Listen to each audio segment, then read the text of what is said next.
Hola. Vamos a ver el tema el día de hoy, ¿verdad? Antes que se vaya el internet. No, porque está fallando mucho, ¿sí? Entonces, pues bienvenidos una vez más ya la última clase de historia, ¿sí? Universal, con el tema tan peculiar pero tan importante que es para nosotros también, ¿verdad? Pues aquí estamos nosotros viendo esta parte que es historia universal, primer grado, el caso de Siria. Conflicto en Siria. Siria, orígenes y causa del conflicto, toda esta parte. En la violación de derechos humanos y la desigualdad, las cifras del conflicto sirio tienen sus orígenes en la corrupción, en la captura política, en la pobreza, en sus consecuencias son devastadoras. 220.000 muertos, 11 millones de desplazados y 3.9 millones de refugiados. 12.2 millones de personas que dependen de ayuda humanitaria para subsistir. Los niños de 4 años solo conocen la guerra. 1.6 millones ya no pueden ir al colegio y solo en primer semestre 2014 se cometieron 1.200 violaciones graves contra menores. Las mujeres pueden dar la luz en hospitales porque las infraestructuras sanitarias han sido acatadas o porque directamente el personal ha sido asesinado. Tengan en cuenta, muchachos, que esto fue algo que se dio en el 2014, que la verdad consternó a mucho a la humanidad. México tenía preparado la ayuda para mandar, pero el gobierno de Siria y la gente que estaba involucrada durante estas guerrillas no dejaban pasar a la gente. Muchas mujeres no pudieron dar la luz en el hospital, no sabemos qué realmente habrá pasado, cómo quedar. Ustedes pueden ver en la fotografía cómo un padre de familia está llorando a uno de sus hijos adolescentes que murió en la guerra. Motivo, caso, circunstancia, que a veces murieron gente tan inocente y que, como pueden ver en las imágenes, ¿verdad? Y mucha gente tuvo esta gran pérdida. 2014, 2015 al 17 todavía estaba en guerra estos países. Ya son 4.8 millones de personas las que tienen el acceso muy limitado a la ayuda humanitaria. 220.000 personas viven así. 7 preguntas incómodas sobre ISIS y las guerras contra el terrorismo, que son parte fundamental que se da en ese momento. El terrorismo inaísta es el más peligroso. Si para los musulmanes ISIS asesinó a 37 civiles en Beirut, en una zona habitada en su mayoría por Chile, en nuestro país nadie puso una acción de accionar, o campañas, homenaje, incluso muchos medios titularon el atentado de Sevilla, pues fue una zona controlada por gente capacitada. Muchachos, hoy en día podemos saber que Estados Unidos también tuvo esa parte tan difícil que exigía todo un gobierno. En ISIS, como antes, ahí queda una amenaza realmente para los habitantes de Europa y Estados Unidos. Tengan en cuenta que en esa época, en 2014, ustedes apenas eran pequeños, estaban contrayendo una guerra donde Estados Unidos, Siria, Irak y Europa buscaban expandir su territorio. Esto fue horrible porque no sé si ustedes han visto, creo que hay una película que se llama Comandantes de Acero, que pasa Netflix, se pasa todo eso. Pues esta película es algo real que pasó en Siria de esa manera. Mucha gente quedó atrapada, mucha gente que perdió la vida sin problema alguno, gente inocente murió, tanto niños como adolescentes por tantas balas que se daban, pues no pudieron salvarse. Y así como niños murieron, también hubo niños que perdieron todo, su vida, su familia, sus padres, ¿sí? Su patrimonio, todo perdió. Y mucha gente que logró salir de ese país se viene a refugiar a otros países como México, España, la parte de Argentina, Brasil, buscaron otros lugares hasta en Estados Unidos fueron a refugiarse. La horrible carnicería de París nos lleva a pensar que el terror tiene en este planeta la forma de un joven musulmán fanático que hará lo que sea para matar a un europeo o norteamericano. Ustedes vieron por las noticias cuando en un estadio de fútbol, ¿verdad? Se estalla una bomba. Eso lo tenía un cuerpo humano que dan la vida por su país. Los musulmanes así son. Los musulmanes no importa perder su vida por salvar a su comunidad. Ellos se prestan para eso. Son las bombas humanas que nosotros sabemos. Tanto Europa como Estados Unidos ya fueron grandes protestas de las grandes guerrillas, pero pues hay que combatirlas también. La realidad indica que no, que eso no es cierto. En Estados Unidos es más fácil acabar muerto que exige lanzar una guerra universal. Nos enfrentamos a una guerra que hay que afrontar como tal y sin contemplaciones. En este es un punto de vista de los halcones y de los que piensan que no hay problema estratégico, que no se puede solucionar matando gente. Son los que creen que cada año nos enfrentamos a dilemas de Neville Chamberlain, que ignoramos que siempre hay que luchar contra el mal absoluto con las armas en la mano. Es una guerra contra el Islam en la que todos los musulmanes son sospechosos. Nada gustaría más a los llanistas que se extendiera esa idea en Europa. Para ISIS, si es una guerra de civilización frente al occidente de los cruzados, en la que pretende reclutar a los musulmanes para convencerles de la religión, que ni siquiera su religión no consiste en esforzarse en vivir bajo sus preceptores, sino embarcarse a una guerra permanente contra los infieles. ¿Cómo se alimenta la base ideológica del judaísmo?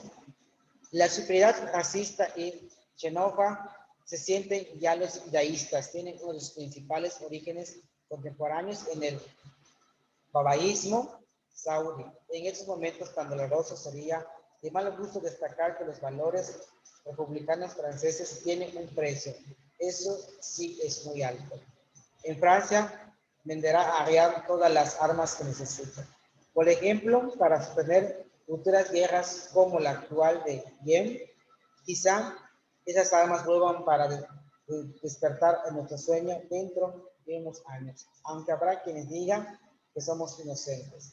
Lo nuestro solo era negocio, dicen muchos. ¿Sí? A ver, ¿dónde está?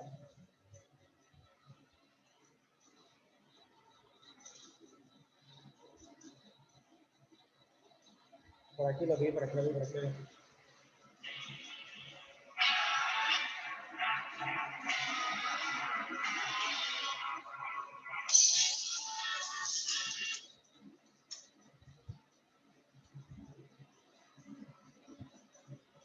Entonces, muchachos, ¿sí? Acá tenemos esta confrontación de cada uno. Bueno, acá dice, existe una amenaza interior en Occidente, una quinta columna judaísta. Bueno, pues, denme permiso, ahorita les esperen 2 minutos.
Bueno, entonces ya regresamos, ya estamos en la parte que nos corresponde.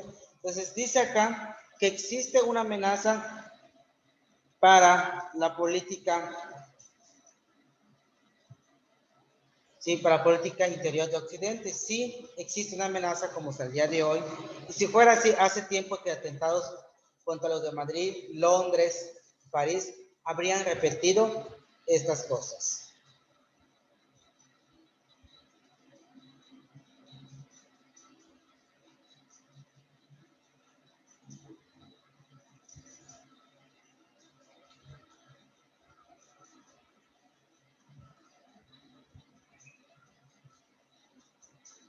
Ok.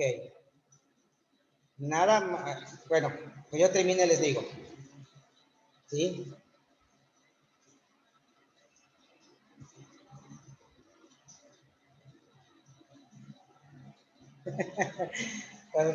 Entonces, tiene esta parte de la gran transitoria y sobre todo en cada momento. ¿Sí? Bueno, muchachos, acá menciona también esta parte que nos dice, significan los atentados de París que ISIS está más fuerte que nunca. En los últimos días, los yihadistas han sufrido claras derrotas en la guerra siria. Una ante los kurdos, las milicias del YIM, con el apoyo norteamericano en la localidad de Sinjar. La segunda en la provincia de Alepo, donde el ejército ha levantado el sitio de la base tuaístas. Menciona las causas de la guerra civil en Siria.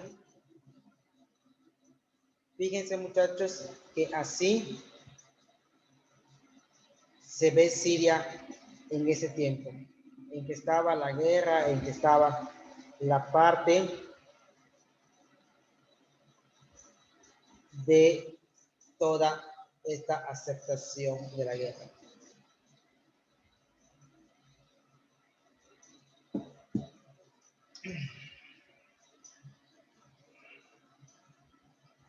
Una guerra fruto de las tensiones políticos sociales se estallaron en Siria dentro del contexto de las primeras árabes, es decir, los levantamientos populares que a comienzos del 2011 se alzaron contra los gobiernos autoritarios de varios países del norte de África y del Medio Oriente. Tengan en cuenta que las guerras terminó hasta el 2011, ¿verdad?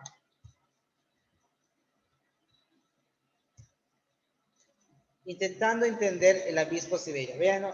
Turquía, grupos rebeldes, tenía Al-Qaeda, Han, Arabia Saudita, Qatar, Estados Unidos, ¿verdad?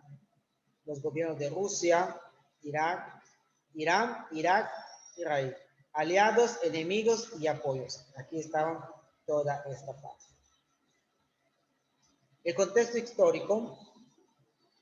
Siria formó parte del Imperio Otomano desde 1956 hasta la Primera Guerra Mundial, 1914-1918. Tras su derrota en la guerra, Turquía se vio obligada a firmar el Tratado de Paz en Sevres de 1920, mediante el cual cedía gran parte de sus territorios a los vencedores. El protectorado francés fue breve, pero tuvo importantes consecuencias, ya que cambió las fronteras de Siria, separando la región del Líbano del resto para convertirse en un nuevo estado.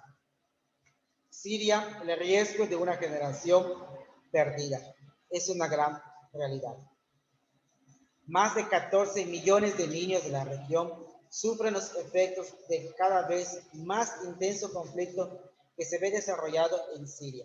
Y gran parte de Irak, más de 4 años de guerra, están dejando profundas cicatrices en 6 millones de niños que sufren situaciones extremas dentro de Siria. Pobreza, desplazamiento y estados de sitio. 2.2 millones de niños que viven ahora como refugiados en Líbano, Jordania, Irak, Turquía, Egipto y otros países del norte de África. La sublevación de una parte de la población siria contra el gobierno dictatorial de Bashar al-Assad y el partido de Baath, progresivamente se convirtió en una cuenta de guerra civil alimentada por muchos países extranjeros con intereses en la zona en la que hasta la fecha ninguno de los bandos parece tener fuerza como para imponerse y poner fin a las guerras. En septiembre, el ejército siria libre comenzó a avanzar hacia las provincias del norte, con el objeto de asegurarse el dominio de la frontera con Turquía, un movimiento estratégico que les permitiría poder apropiarse de armas, municiones y suministros médicos, convirtiéndose así en duro hueso de roer para que las fuerzas de Bashar al-Assad, la guerra civil, era ya un hecho. Y esto fue parte fundamental en todo esto. Entonces, aquí llegamos en conclusión, muchachos, que Siria fue un país devastador por las guerras, pero también Siria tuvo gran importancia y ha dejado un marco. Desde el 2004 al 2012 hasta la actualidad, Siria sigue sufriendo en todo momento con estas partes. Bueno, muchachos, nada más les comento, ¿verdad? Lo que quiere decir su compañero de Ernesto es una buena opción para poder estar en un grupo y poder estudiar. Solo que, ojo, muchachos, al crear un grupo de WhatsApp y pertenecer a ustedes, tiene que ser con la debida responsabilidad. No quiero después escuchar en el WhatsApp que tengan como grupo, se estén ofendiendo, se estén diciendo cosas, se estén faltando al respeto y no quiero después que un papá venga a reclamar que en el grupo de WhatsApp de mi hija pusieron tal cosa, pusieron tal cosa. Si lo van a hacer con esa responsabilidad para estudiar, adelante. Si no, mejor evítense problemas grandes. Un grupo de WhatsApp para eso es, para informar, estudiar, pasarnos algunas actividades que no podamos buscar o practicar en grupo como persona normal. No digo que no lo pueden hacer, solo que tengan esa responsabilidad como adolescentes que son, de que se crea un grupo para conversar o para practicar, que sea para lo que vaya a hacer. ¿Sí? Por favor, porque no quiero después que un papá esté mirando, si vean que pusieron en ese grupo, maestro, vean que dijeron acá y nosotros estemos enterados de lo que está pasando en el grupo. ¿Por qué? Porque en el grupo que se forman, nosotros no estamos como maestros. Sí, nos invitan, pero evitamos estar por lo mismo. ¿Por qué? Porque se crean malos entendidos y problemas también. Entonces, si lo va a crear Ernesto, y van a ser ustedes partícipes de eso, que todos tengan esa responsabilidad que va a servir para estudiar, para pasarnos tips o para argumentar o para que se pasen la chapa durante el examen que están presentando. Porque así suele pasar. ¿Sí? No crean que no. Miren, todo eso ya me lo sé de memoria. ¿Sí? Yo presento a las 9:50 y a las 8, pero dime por WhatsApp que piden el examen. Si no lo supiera. Pero miren. No, maestro, yo estudio mucho Antes que antes. vayan, ya vine, ya regresé, ya lo supe. Pero miren, son jóvenes y todo se puede hacer, lo sé. Así que pues ya saben, muchachos, todo esta parte. Bueno, muchachos, son las 9:10. ¿Sí? Nos pasamos a retirar. Estamos al pendiente. Cuídense. Nos vemos la siguiente semana. Que tengan un lindo fin de semana, que la pasen bien, estudien para que no tengan ningún problema y ya saben, ¿sí? Ustedes deciden si está o no está, el que quiera, adelante. Entonces, nos vemos, estamos pendientes y gracias por su tiempo, que disfruten su descanso y que disfruten también todo el fin de semana. Y de paso, por favor, les mando una felicitación a sus papás de ustedes por el Día del Padre. Quiéranos, apapáchenos, denles un abrazo o les pedí a papá felicidades en su día. Hoy que tienen a su papá, aprovechenlo, muchachos. Ya ven que hablamos ahorita de las inconveniencias de las guerras y cuánta gente perdió a sus hijos y cuánta gente también sus hijos perdieron a sus padres. Gracias a Dios, nosotros como país no estamos en ese plan de tener una guerra en nuestro país, pero si realmente pudiéramos estar en una guerra, la verdad, no tendría una respuesta lógica para decirles cómo nos sentiríamos. La verdad es muy precioso. Entonces, acuérdense que este domingo es Día del Padre. De mi parte, denle un fuerte abrazo a sus papás. Salúdenlos de mi parte, que lo feliciten y apapáchenlo, quédanlo y pues traten de estar siempre, no solo este domingo, sino todos los días de su vida. Desde que nacemos, desde que amanece y nos da Dios vida y salud para seguir un día más. Tenemos que ser agradecidos y pues también con sus papás que son los que nos dan toda esa parte. Y la gente que el día de hoy no tenga a un familiar con ellos por el Día del Padre, no pasa nada, muchachos, nomás es recordarlo, que en su momento estuvo con ustedes y en su momento hizo lo mejor con ustedes. Es recordarlo de la mejor manera posible. Los gratos recuerdos es lo mejor que podemos tener como adolescentes. Así que nos pasamos a retirar. Cuídense, si estamos al pendiente y nos vemos el lunes, muchachos. Hasta luego.